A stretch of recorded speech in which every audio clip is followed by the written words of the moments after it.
रूपमयी प्रति मूर्ति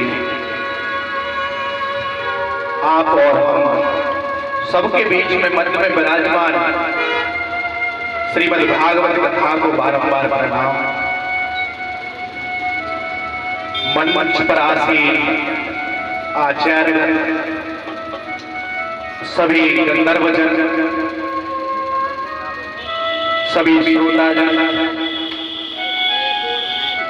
सभी विप्रजन, गंधर्वजन और जितने भी यहाँ पर पधारे हुए हैं,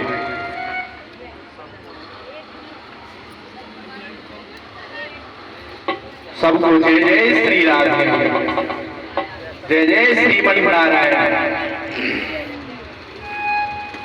आज बड़े सौभाग्य का दिन है कि राधा रानी की कृपा के फलस्वरूप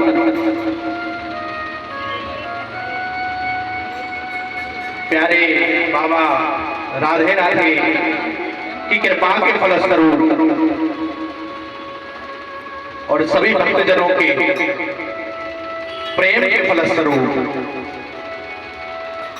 आज तृतीय भागवत कथा का शुभारंभ हो रहा है। ये मेरे बड़े अहेतु की कृपा है, ये राधा सर्वेश्वर भगवान की कृपा है।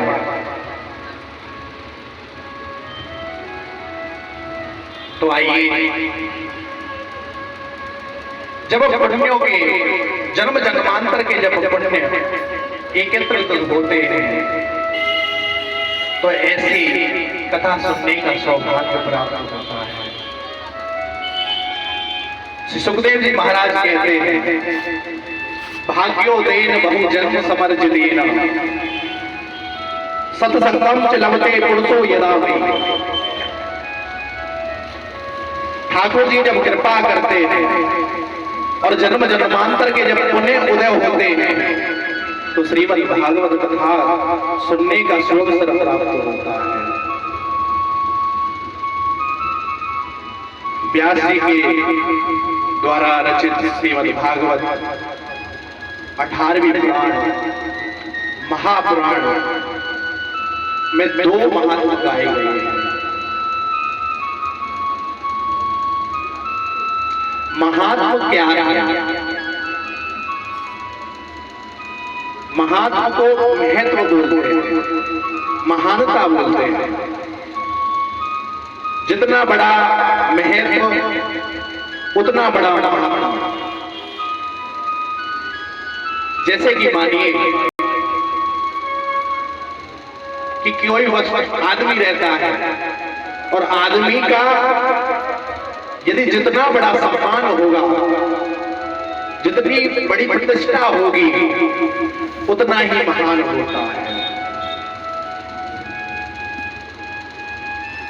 और महात्माओं को गाया किस किसने है?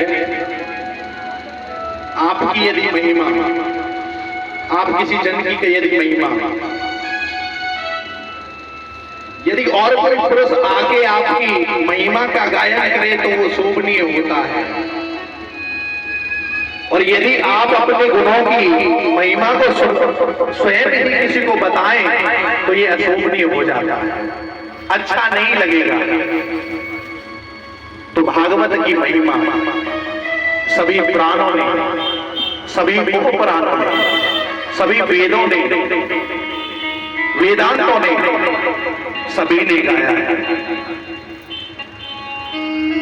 अगर उसके महात्मा की कथा सभी प्राणों के अनुसार गाया जाए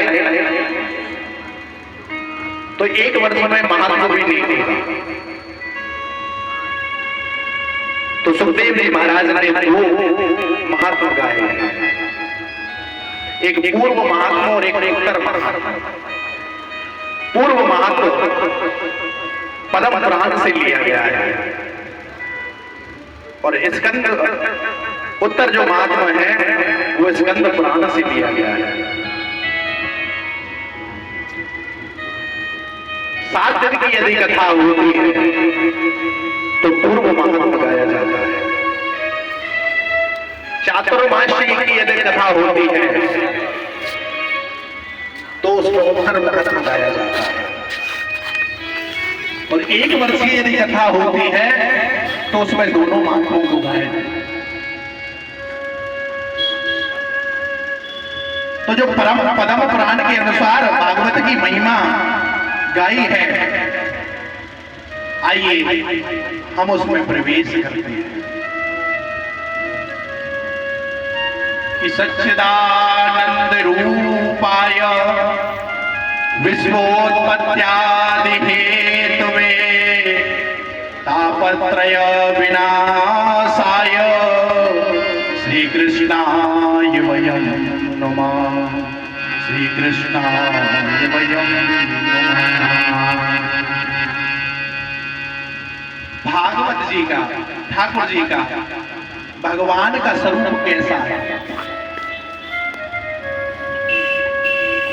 भगवान का स्वरूप की व्याख्या की है, गुणों की व्याख्या इस श्लोक में की है। भगवान सत्य है, भगवान चित्त है, चिन्मय रूप है, और भगवान आनंद घन भी है। सत्य रूप क्या है? आज से 1 महीने पहले पांडाल नहीं था, आज ये पांडाल है और आने वाले 7 दिवस में ये पांडाल फिर नहीं रहेगा। तो भगवान जो है ये पांडाल नहीं है, लेकिन भगवान सत्य है, भगवान निरंतर है, भगवान त्रिकालावादिक सत्य है। संसार में जो वस्तु दिखती है वो असत्य है, लेकिन भगवान सत्य है। भगवान का दूसरा रूप कैसा है? भगवान का दूसरा रूप चिन्मय रूप है। जब तक आपके इस शरीर में, इस देह में भगवान का चिन्मय रूप रहेगा,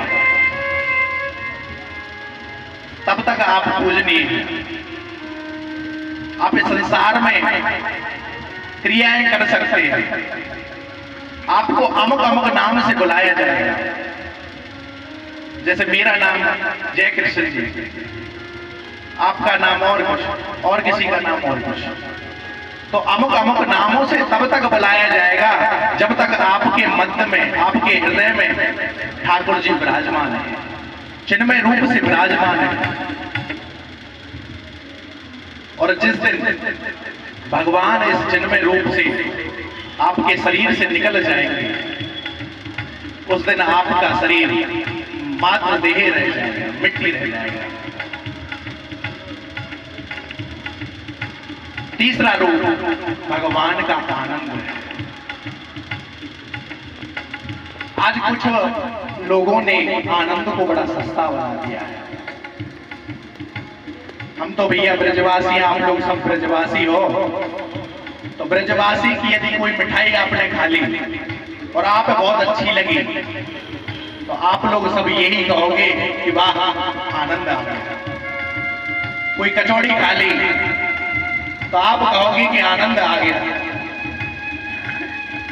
कोई रसमलाई खा ली तो आप मानोगे आनंद आ गया। आपको कोई वस्तु प्रिय है